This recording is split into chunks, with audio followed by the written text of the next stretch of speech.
The Zeusath.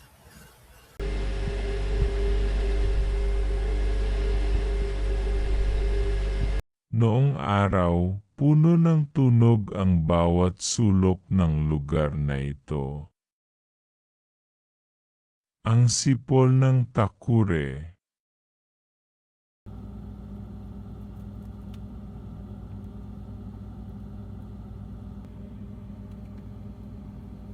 Ang langit-ngit ng lumang upuan. Ang halakhak na umaalingaw sa mga dingding.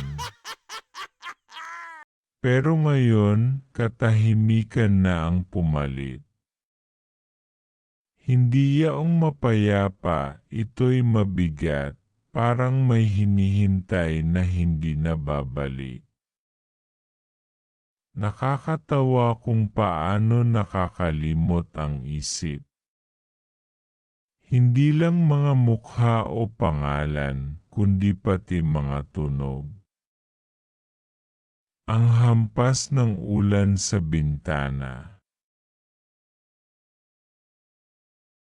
Ang kaluskos ng tsinelas sa sahig.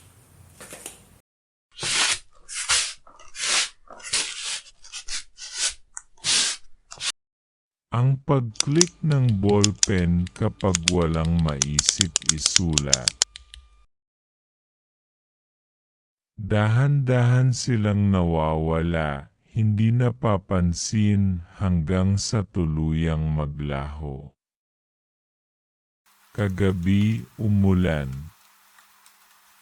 Parang pamilyar. Parang alaala na gustong bumalik. Tumayo ako sa tabi ng bintana, nakikinig. Sandali, akala ko narinig ko siya, ang kanyang pag-awit, laging sintonado, iisang himig lang. Pero wala. Ulan lang at ang alingaw ng dati. Gumagana pa rin ang takure. Sumisigaw pa rin ito, matinis at padalos-dalos. Pero iba na ang tunog ngayon. Siguro ako na ang nagbago. Siguro tahimik na talaga ang mundo o baka tumigil lang akong makinig. May kakaibang ganda sa mga nakalimutang tunog. Paalala ito na patuloy ang pag-ikot ng panahon kahit tayo ay nananatili. Na ang katahimikan ay hindi kawalan, isa itong alaala, naghihintay lang na muling marinig. Kaya heto ako, nakaupo sa tahimik na silid, nakikinig. Sa ugong ng refrigerator.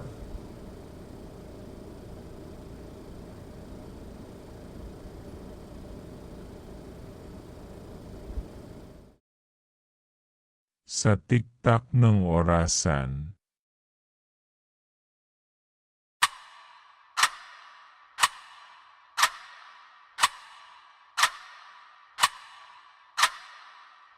Sa bulong ng sariling paghinga. Hindi pa pala tuluyang natahimik ang mundo. Kailangan ko lang matutunang pakinggan muli. Ang mga nakalimutang tunog ay hindi nawawala. Naghihintay lang silang muling pakinggan.